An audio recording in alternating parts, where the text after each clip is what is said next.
अफगानिस्तान पाकिस्तान का विवाद बढ़ा। तालिबानी स्वास्थ्य मंत्री नूर वली का बयान, मुनीर शहबाज हम तुम्हारे गुलाम नहीं।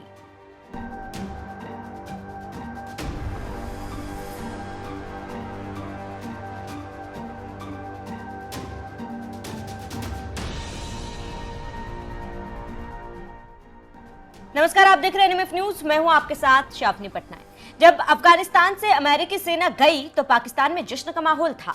इमरान खान की सरकार थी और क्रेडिट लेने के लिए पाकिस्तान ने अपने बेस्ट ऑफिसर फैज हामिद को भेजा और एक तस्वीर फैज हामिद की होटल में चाय पीते वायरल हुई।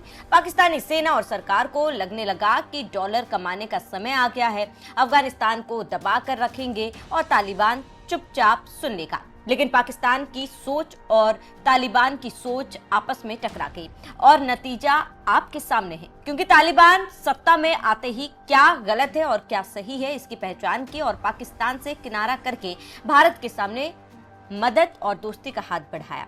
बस फिर क्या था, पाकिस्तान जल भुन गया और तालिबान को अपनी ताकत का एहसास कराने की कोशिश की, लेकिन तालिबान झुकने के बजाय पाकिस्तान के पैर उखाड़े दिए।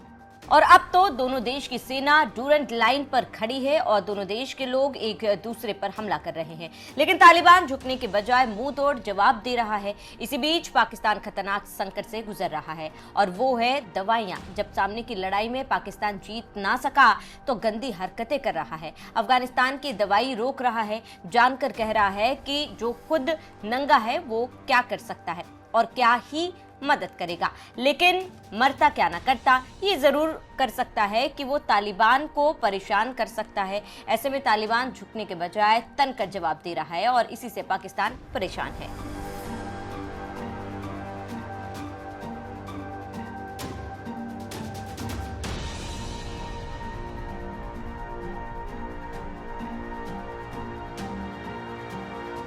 आप जानते हैं कि पिछले महीने तालिबान के विदेश मंत्री आमिर खान मुत्तकी भारत दौरे पर आ गए थे, तो पूरे पाकिस्तान में सियाप्पा पसर गया और ताबड़तोड़ बैठकें होने लगी और आतंकी हमले का बहाना बनाकर पाकिस्तान एयरफोर्स ने काबुल में हमला कर दिया और आरोप लगाया गया कि टीटीपी आतंकी नूर वली पर हमला हुआ है, लेकिन फिर भी तालिबान ने कदम पीछे नहीं खींचे और अब तालिबान के स्वास्थ्य मंत्री नूर जलाल पाकिस्तानी सेना और शहबाज पर हमला बोल दिया और कहा है कि दवाइयों को हथियार की तरह इस्तेमाल करना ठीक नहीं, और अगर इससे पाकिस्तान समझ रहा है तालिबान को झुका देंगे तो ऐसा नहीं होगा।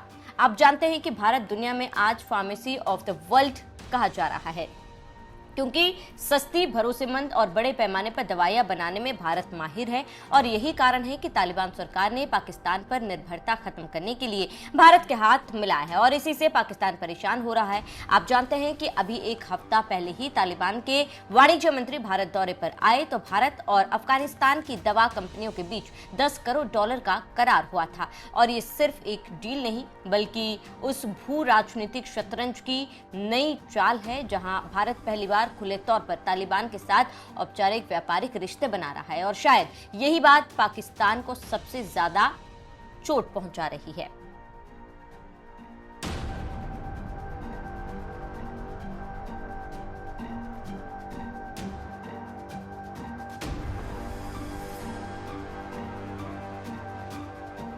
यहां पर हम आपको एक और जानकारी देते चले कि जो अफगानिस्तान को लेकर पाकिस्तान घमंड कर रहा था उसका सारा गुरूर भारत ने तोड़ दिया है।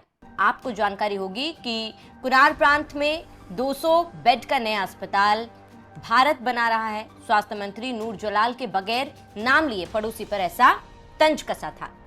इस्लामाबाद की दीवारें तक सुन सकती थी। हमारे पड़ोसी कहते हैं मैं तुम्हारे साथ था, तुमने मुझे क्यों छोड़ दिया, तुम जो करो मुझसे पूछ कर करो, लेकिन अफगान किसी का गुलाम नहीं। भारत अफगानिस्तान के रिश्ते पर नजर रखने वालों की माने तो तालिबान के स्वास्थ्य मंत्री का यह बयान सिर्फ भावनात्मक नहीं था, यह पाकिस्तान की उस मानसिकता पर चोट था जहां वो अब भी अफगानिस्तान को अपना पिछलग्गू समझता था।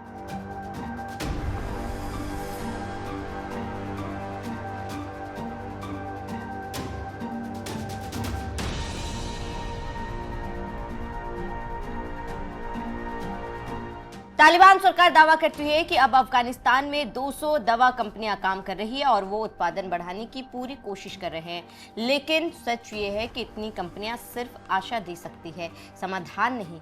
दवा एक्सपर्ट का कहना है कि अफगानिस्तान की दवा इंडस्ट्री और अभी छोटा है और उसके लिए भारत जैसे भरोसेमंद पार्टनर की सख्त जरूरत है और भारत ही वो सच्चा दोस्त है जो इस खालिस्तान को भरने के लिए बिल्कुल तैयार है।